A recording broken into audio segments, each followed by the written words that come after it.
Hey guys, we're Kevin and Taylor from Mathers on the Map, and welcome to the next van build episode on installing the upper cabinets.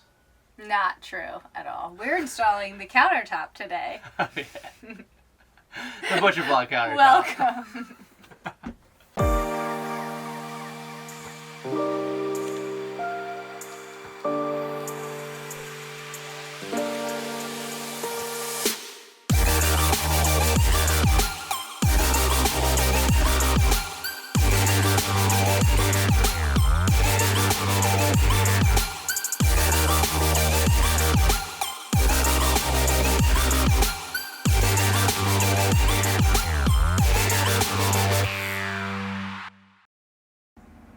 Alright, so like most people, we decided to go with butcher block countertops.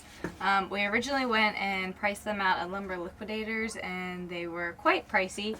And we also went to our local Home Depot, which also sells butcher block countertops as well. These are birch butcher block countertops from Home Depot. That's what we decided to go with. So that's what we did. We bought the first one, cut it in half so that we could use part of it for the top of the dresser, which we really like. And then we actually used the bottom half of it so that there was more like notches and character, I guess you'd say. Knots. So we really like the way this one turned out. We filled the holes with epoxy and then did the polyurethane over top, and we used like a very light natural stain just to bring out a little bit of the color. And then over here we were going to do the same thing that we did over here, but unfortunately when we cut it, we didn't account that we wanted a little extra to hang over each side. So if you see down there, we have a little bit of a lip, and up here we have like a 1/4 inch, I think, on either side.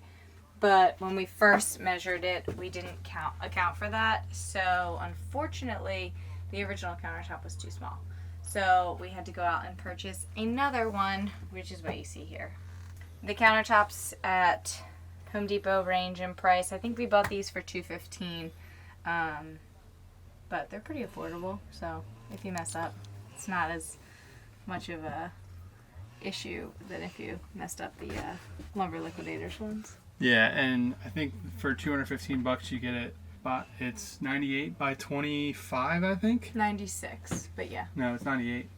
Because Really? 96 is 8 feet, and then you had 2 extra inches. I don't know why, but it is 98 inches. So yeah, we had to buy a whole nother one, but it actually worked out because our table, and I apologize for the mess, but this is actually going to be our table, and we're using butcher block there. So we would have had to buy a butcher block anyway, an additional butcher block, but we probably could have saved a little bit of money not buying another 98-inch piece. What I do wish we did differently for this one is when you buy the butcher block, there's the one side that's almost perfect, and then there's the side like we put over there that has like the knots and the character. And that's usually the side that they want you to put on the bottom. For us, we actually did it the correct way and put that side on the bottom on this one. So I don't like how plain this countertop is in comparison to the one on the dresser, but you live and you learn. Maybe next van we'll switch that up. All right, let's jump back to the beginning and we'll show you how we got started cutting this out and getting it in place. All right, so right now the countertop is 21 inches and we have an overlay over the cabinet doors, but we actually want to have an overlay over the back of the cabinet as well. So we're actually going to cut 1/4 inch from this side of the countertop and down so we can extend it over the edge here. So we're actually going to make this countertop 21 1/4 inches wide, or in depth. This is what it looks like with a door on.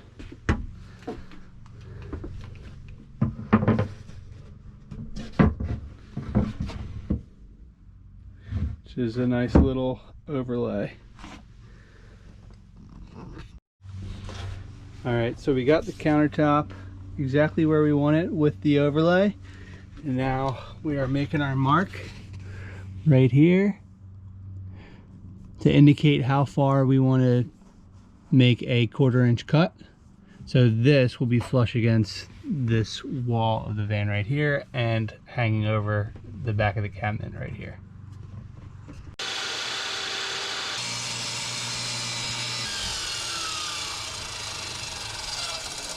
Right over here. And I could just get the jigsaw and just cut that right off.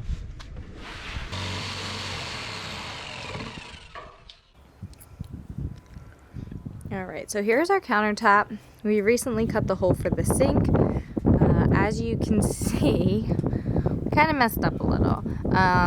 So we used a circular saw for this part, and then we used, Kevin can write in what it is, I'm not sure what kind of saw we used for this. A jigsaw, I believe. And it's far from straight. If you look at the sides, it kind of has a little bit of a hump to it.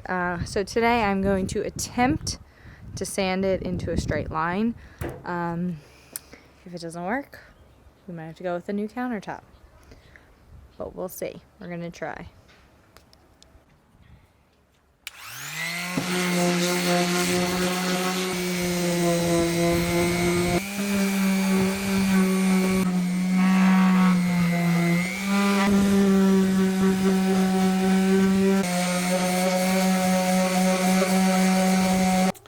Alright, so Taylor did an awesome job sanding down the inside of the cutout. As you can see, my cutting experience with countertops is not there whatsoever. So this is the first time I did it. I used a jigsaw, and I learned the hard way that jigsaws do not cut through this thick of wood that easily, and it gets super hot and bendy, and it's just not a straight cut at all. So that's why you see there's a bigger gap here than there is down here. But Taylor did an awesome job kind of cleaning this up and making it nice. So what we're going to do is move the sink back 1/4 of an inch, and that'll make it look something like this, so it's more even across the entire sink. I think it turned out pretty good for what we did.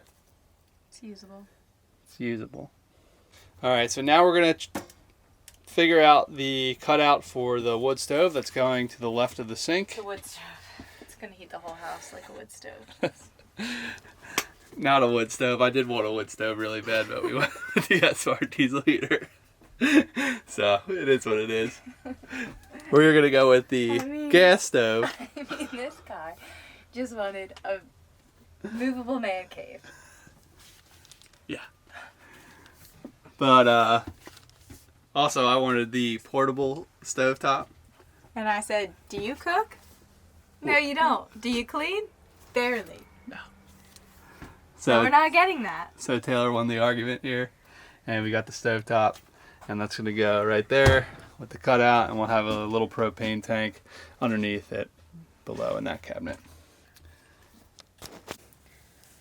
Alright, so before we work on the countertop anymore, we are going to cut the area for the stovetop, because I don't want to go through staining this whole process if we somehow jack it up. So what we've decided is that it has to, can we just lift this for a second? So it has to fit in this hole. If you see the stovetop over there, it does come down a little bit, and it's actually just a little bit wider than the countertop itself is. So it is going to enter into this little cubby area. So we have to make sure that it sits perfectly in the middle, because this drawer is the perfect length for it to fit in properly. So that being said, we measured from the edge of the countertop to the beginning of the cabinet. We have a face frame on this, so it has to be in a little bit over here, which is 2 inches. And then we measured from the edge of the countertop over here into this area. Same thing, it has like a little back to it, so it's kind of got a face frame. So it's 1 inch. So we already made those lines. Okay. And now we know that we want it, like we said, to fit inside the cabinet. So it needs to be 1 3/4 inches into the countertop. So now we are just working with the template that they gave us to figure out exactly where to make our side cuts so that we'll have the perfect area. So I'm trying to learn from my lesson with the sink, and I'm going to be drilling holes all the way around. And then I will take my jigsaw through that and then have a kind of like a guided cut all the way around, because this was really difficult without doing something like this. So I wish I did this here, but you live and you learn.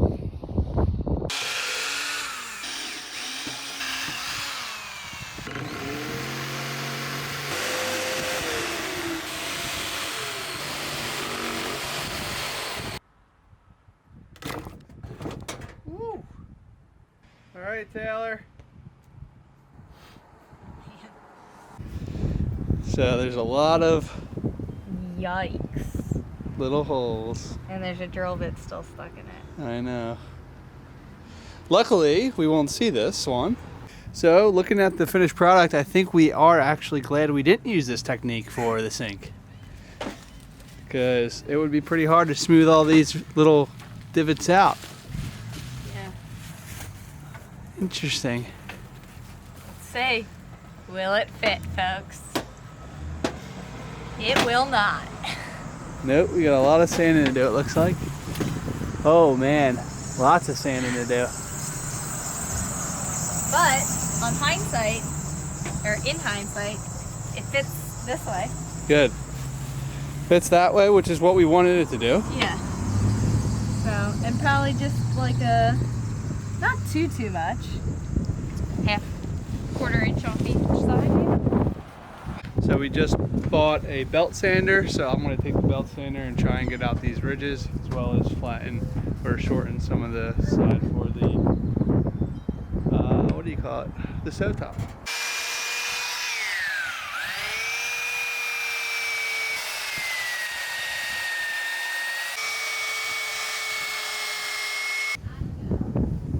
Look at that. Do you see that? How smooth that is?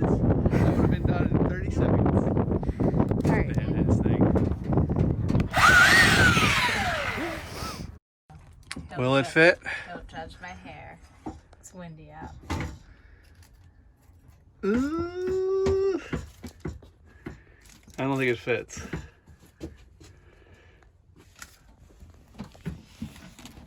Just a little bit.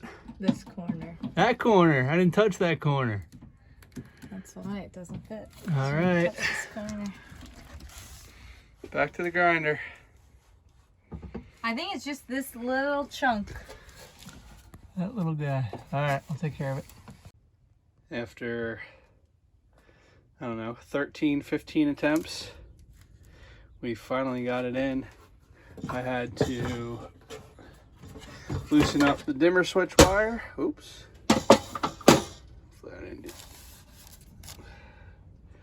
Hopefully Taylor doesn't see that one. Right here, I had to loosen off this bracket because it was sitting all the way at the top, so I just had to push it down a little bit, and then it lays flat. So there it is, and it's ready to go.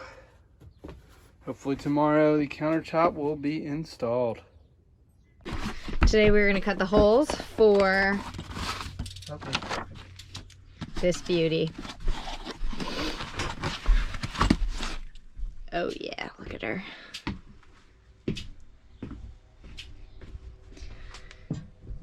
So, with the sink we got, our holes are 2, one here and one here. So we're just gonna drill an extra one. We're gonna drill 3.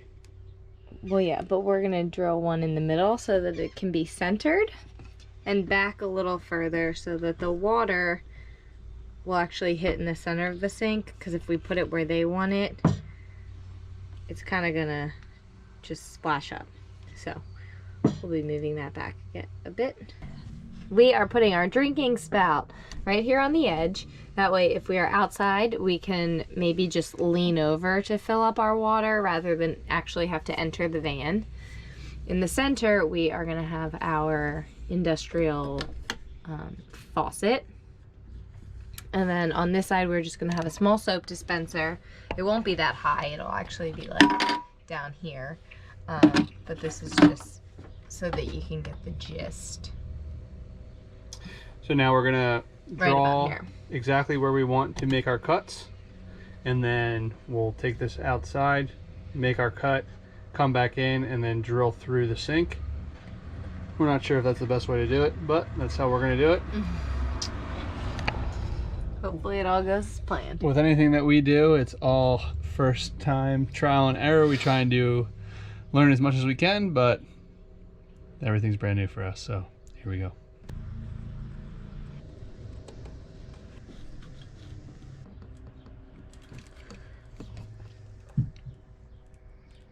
Looks good. All right, so are we making the cut? Yeah, we're making the cut. I'm scared. Actually, we aren't. All right, so the wind's picking up a bit, so hopefully I can get through this without it being too loud. I have my 3 holes here. This is for the soap, and I marked the middle. This is for the faucet. This is for the water spout, drinking water. And I'm going to drill a pilot hole, similar to the size of this drill bit, for all 3 holes. And then I have an 1 1/8" for the soap, an 1 3/8" for the spout, or for the faucet, and then I have a big 1/2 inch drill bit for the water. So here we go. Scratch that, using an 1 1/2" for the big one. It's gonna go right in there.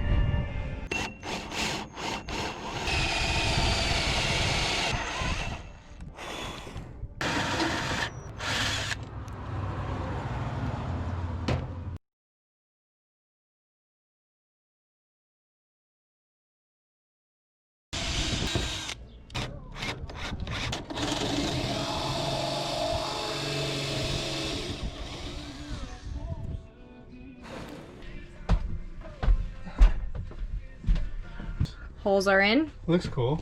This is where our faucet, soap, drinking water. Next job is to drill through the back of the sink, the side of the sink, and this little hole in the sink. The sink did come with pre-drilled holes. However, one is right here and one is right here, and it did not match up because neither were centered. So here you are. And we sanded down the inside where we messed up the hole. I think it looks pretty good. Me too. Still not 100%, but I mean, definitely able It's gonna be difficult to get it perfect. to work with it. And for our first try, second countertop, I'd say we did pretty good. Yep, I'm pretty pumped. Kevin was having a panic attack when we first did it. I was full-fledged, stressed out, freaking out. Oh Lord. Because this is already our second countertop, for the record. Alright, so we've moved to outside. It wasn't working the way we had originally planned.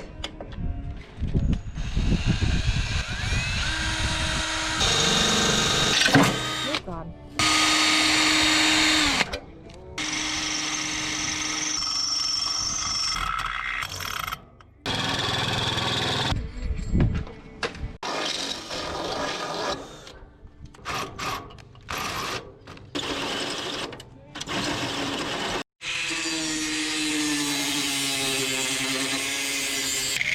Bravo! Unfortunately, where we want to put the faucet has this pesky metal thing. So we were able to cut the hole, however, we weren't able to cut through the actual metal with the whatever this thing is called. So Kevin used that, what's that thing called? Grinder. So he used the grinder and it came off. Thank the Lord. Like freaking butter. Grinder is the best tool. All right, So you missed me carrying it in? We missed Taylor carrying it in all by herself, the tough girl. She just punched the countertop here, but we have our 3 holes in. And you can see all the way through to the other cabinet. It's not bright enough to see, but maybe you can. All right, so let's put the fixtures in real quick and see how it goes.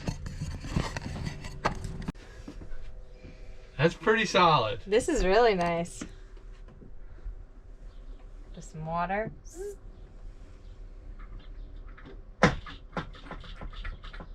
Some soap.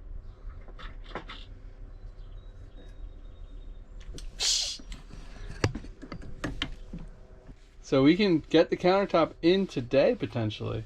We could potentially do the plumbing later. Now that is a heavy comment. Yeah, no, I don't feel like doing that. Alright, so here is the kitchen cabinet ready to go. I just need to take the sink out though, so I guess not 100% ready. But I put these little L brackets on, so that way I could screw down the countertop. And I actually did pocket holes on the inside of the countertop to get it into the face frame here, so it's super secure. And we're going to use silicone or wood glue all the way around, and we'll use silicone for the sink. And there's support all the way across, so there's support here, here, on this edge, and on this edge, as well as this one right here. So this thing, once we have silicone, it's not going to go anywhere.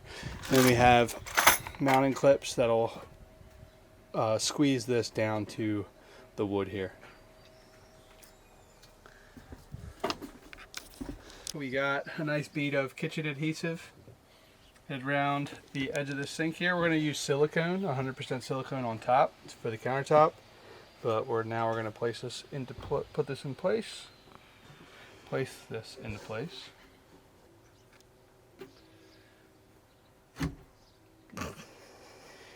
All right, so this should be pretty good. Yeah, if you don't touch anything. Minus the fingerprints all over the place. I'm not sure if I want to use wood glue for the countertop and kitchen adhesive and silicone. We might just do it all. What do you think, Joe? I'm not sure. She's not sure either. Right now it's looking. Don't worry, Tail, I got it. You just stay put.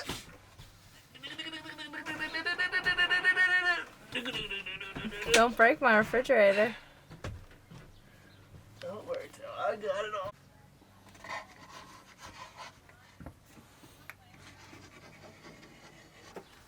Wood glue.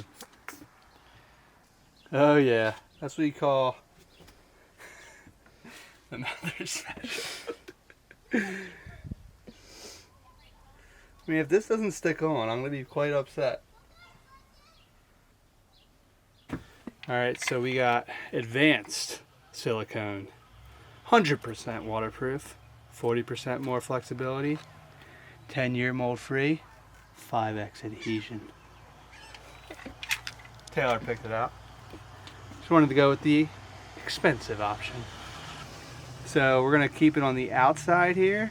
The very outside, because we are undermounting the sink, so we don't want it to come through. All right. Good work. Thanks, bro. Potato. Holy smokes. We're on. So we got some silicone coming out there that we'll have to wipe off, but other than that, it's pretty good. We're just going to put some weights on the countertop now to push it down, as well as screw it down to the L brackets and some of the pocket holes right here.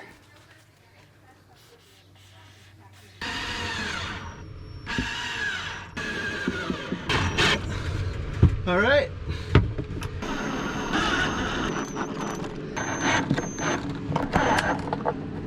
Alright, so I apologize, we have the max air fan, it's a little hot, but we are putting our weights down, making sure it's very tight to the silicone, the wood glue, the kitchen adhesive, and we also screwed down in multiple locations, but really wanted to seal it up around the sink here.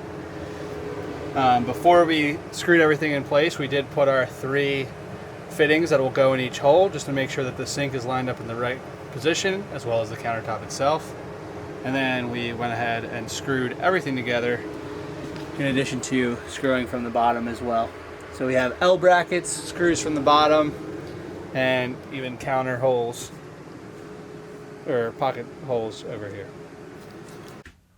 Alright, so when you first buy the Butcher Block countertops, you have 48 hours to seal them. Otherwise, it's more likely to warp. So when we first bought them, we took them out of the packaging. I put on the natural stain that I did to the one over here.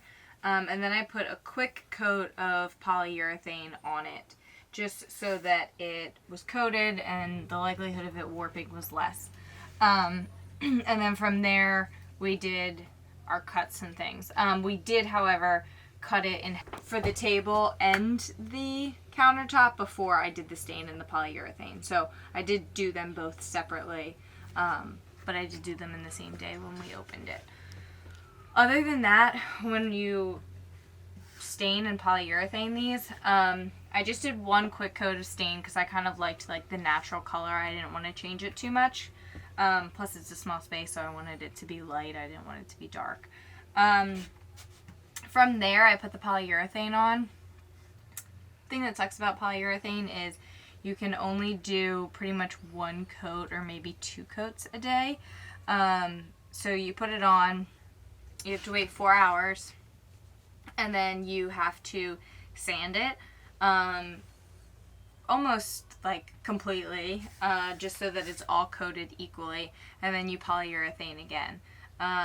And they want you to do it 3 to 4 times. So it takes about 2 to 3 days, depending on how much time you have to allocate to this, and what else you're doing. So like on days when Kevin was sanding or cutting, I didn't really want to do this because if sawdust got on it, then it would have been ruined and it would have just been more work. So it does take a long time, kind of, and you definitely want to be in an area where it can kind of be protected from things that are flying on it from the wind or stuff like that. So that wraps up this Van Belt episode on installing the Butcher Block countertops. If you have any questions about it, drop a comment below and I'll be sure to answer them. And if you like this episode, please give it a thumbs up and consider subscribing to our channel, because next episode we are going to show you how we finally got some running water in the van.